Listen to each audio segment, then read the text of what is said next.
Hi everyone, I am going to make a video for you guys for February's Feeding Tube Awareness Week, which is February 5th through February 9th. I find it important to bring awareness to this because there's a lot of stigma and not a lot of people know about feeding tubes, and not a lot of people are aware that a lot of children have feeding tubes for many different reasons. And so I'm just going to share about Callan's feeding tube and why it's critical for his life and a little bit about it and how it works. It's not scary, it's pretty easy to learn, and we learn every day. We learn tips and tricks, and we learn different ways to feed him. And yeah, so I'll just get started to explain why Callan has it and go from there. So when Callan was first born, he got rushed to the NICU because of low glucose levels causing his body temperature to drop. And he was having a hard time latching onto a bottle, and we were also having troubles breastfeeding. So we had to give him an NG tube, which is going from his nasal passages all the way down to his stomach, a long tube, and they would slowly feed him through that. And he would be fed continuously over 3 hours, and then we would try to consolidate his feeds to a shorter time. Now, the feeding tube was critical to have for Callan because if he would not get fed over a long period of time, his glucose levels could not withstand being able to drop even 15 minutes at sometimes.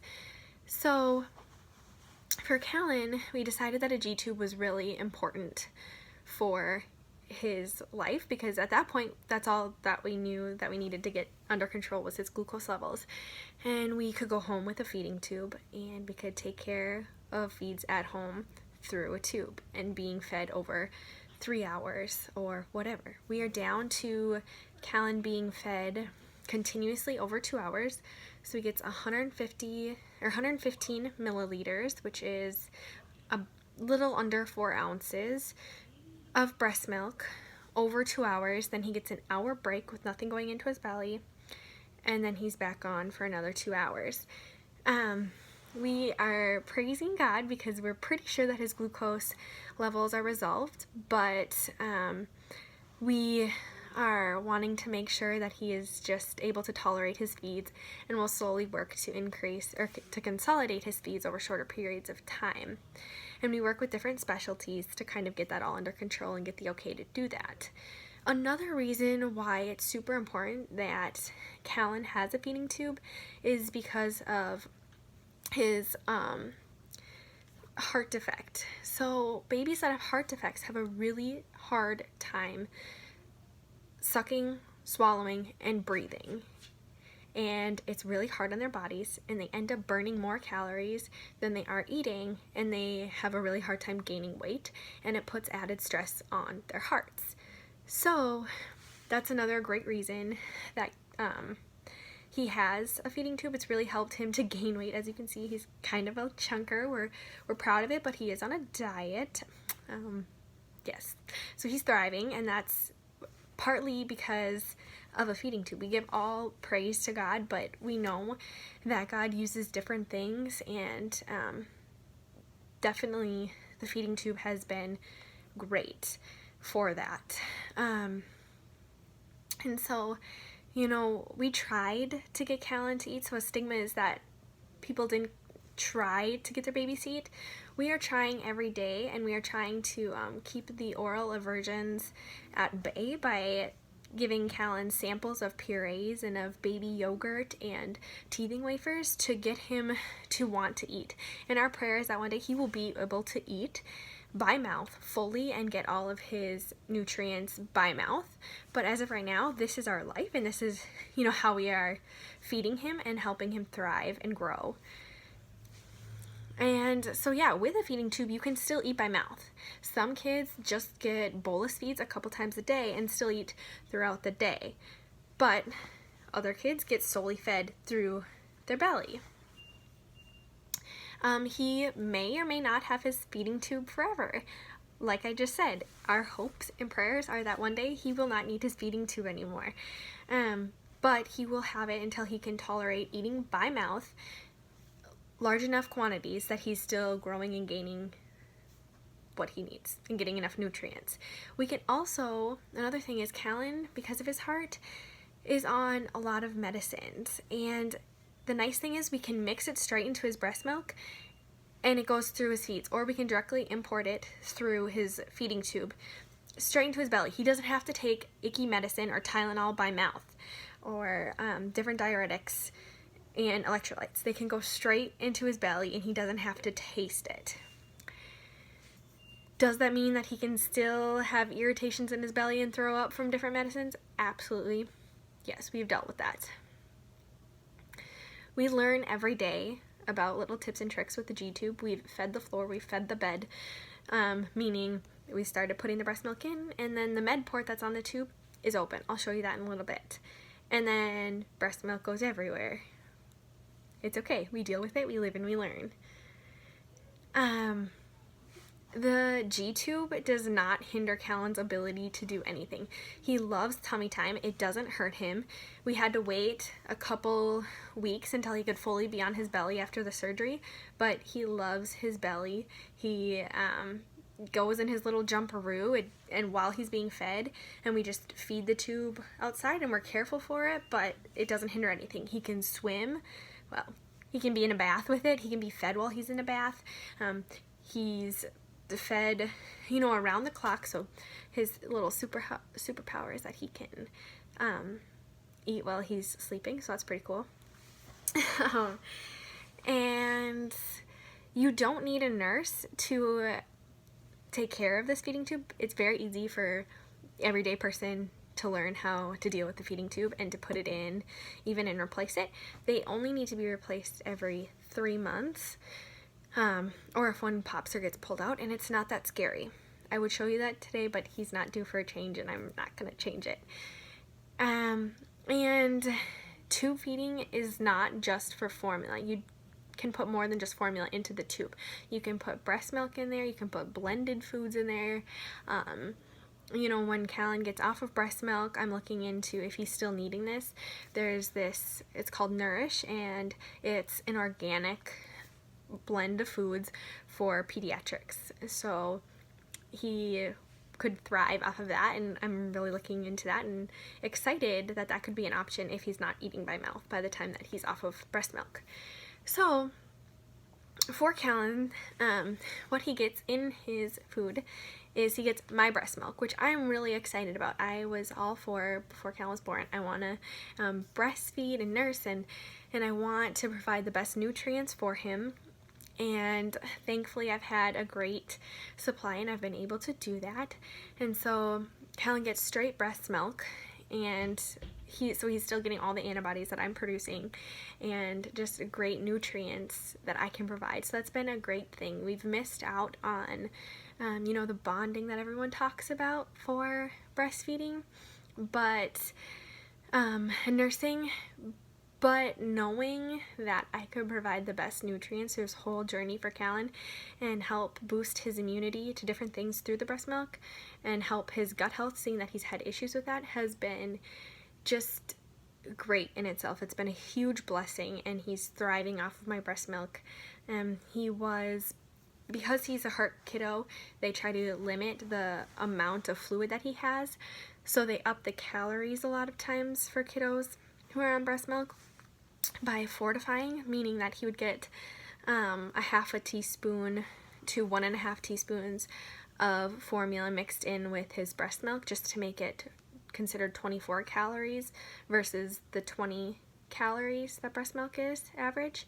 But now he's on straight breast milk, and that's been just exciting and such a blessing. And yeah, so I'm gonna go out now where the craziness is going on. The nurse is out there, Tyler's out there playing with Callan, and Ollie's out there. It's kind of loud, but I'm gonna show you how we prime his feeds, put it in the bag, and then hook it up to him and what it looks like when it's hooked up to him and running.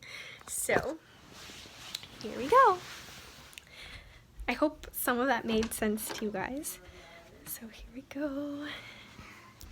Okay, so I have Callan's breast milk warming up out here. My breast milk, I should say. Oh, it looks like Callan might have had a little diaper explosion. Yes, the nurse is shaking her head. Yes. And meaning we had to have an outfit change. But I should say you can probably leave his pants off, Tyler, so I can hook up the jean suit here. So this is the bag that the breast milk goes in. We change this once a day. And so we just screw it up, or screw it off. It opens up. And we pour in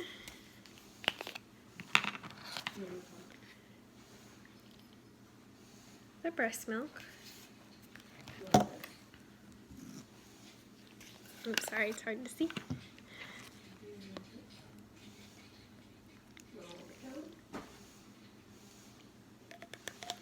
We pour it in and close the bag up. And then we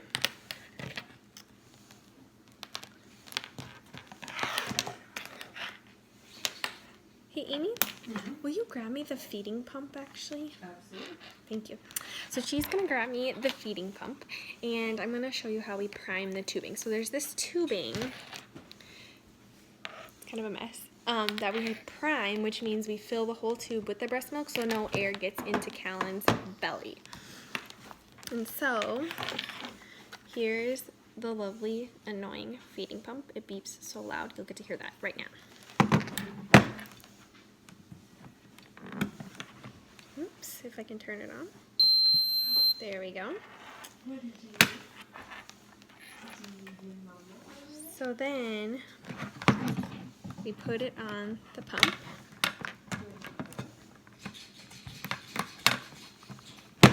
And we close it. And we prime it.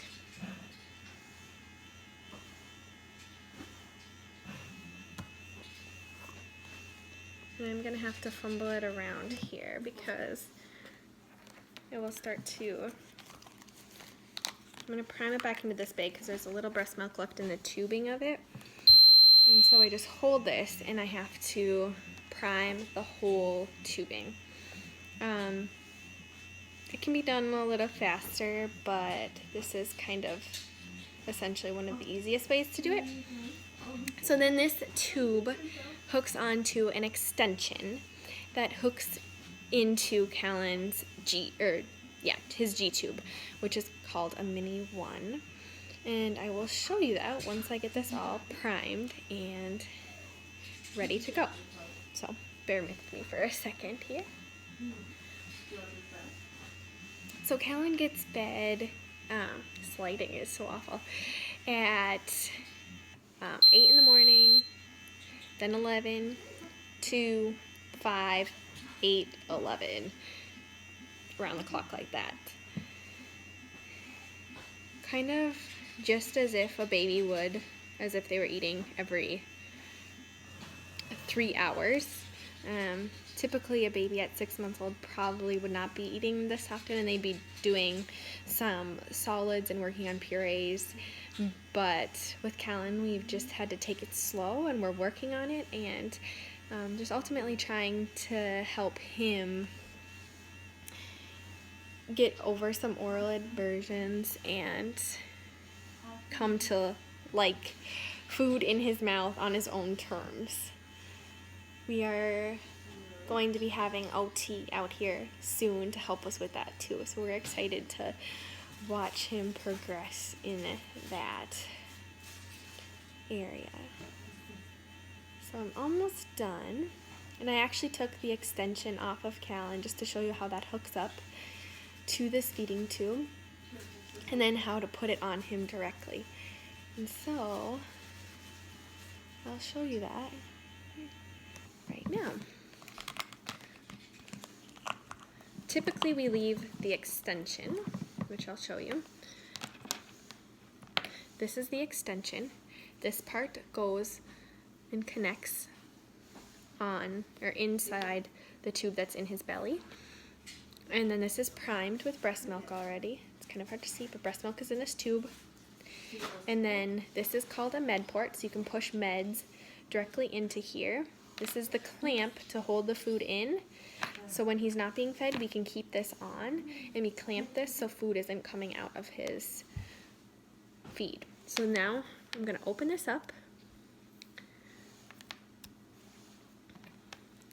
I'm gonna screw this in. It's ready to go. Gotta put this on to Callan, so I'll bring you over to him and I will show you how that goes. Okay. Hi, Callan.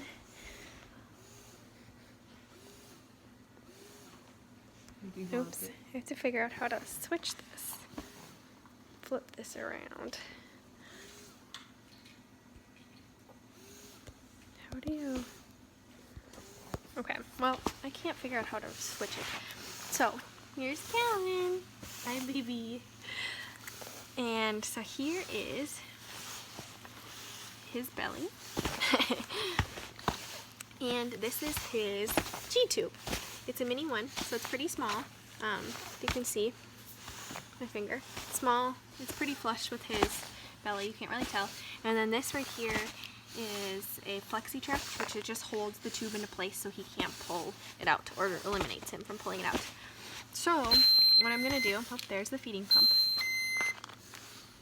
I'm gonna take this, and you have to line up the two black lines when you put it in. So I'm gonna open this up, and food can come out of here. So breast milk can get pushed back, or gastric juices can get pushed back through this if he's flexing or if his belly's full, because it is a tube that goes straight to his belly. So I'm going to open it up, and I'm going to push it in, and then I'm going to twist it, if I can do this with one hand. You think you could hold that, Amy? Like that? So if it's in, then you have to twist it to lock it. And that feeding pump is annoying. So I'm going to twist it, and if it's locked, as long as these black solid lines are not lined up. If they're lined up equally, then it can pop out and you can have feeds everywhere. So then what we do is we open this up and we put it in to hold it in place. And of course, Callan loves to hold on to his feeding tubes. He loves to hold on to his G-tube as well. And then big important thing is unclamping this so the food can go freely into his belly. Are you gonna die? He's talking past his trach. That's been a fun thing. And then we're gonna run his feeds. And so I have to confirm how much he's getting and over the time. And I have to confirm that he's getting human milk. And then we get to run the feed. And when this is going in circles, it's running. And so, yeah, we just wait, and we always want to make sure this bag is upright so we don't feed air into his belly, like this little part I'm going to feed into his belly. But he should be able to handle that little air bubble. But then, there we go. We're ready to go, and he's being fed, and yeah, one day, hopefully we will get to have this tube out, but for now, we're super thankful for it. And this kind of got long, and probably a little mumble-jumbled, but thanks for watching, and I'm just hoping that you can spread awareness about feeding tubes and how great they are and important they are for some kids' health. Thank you. Bye.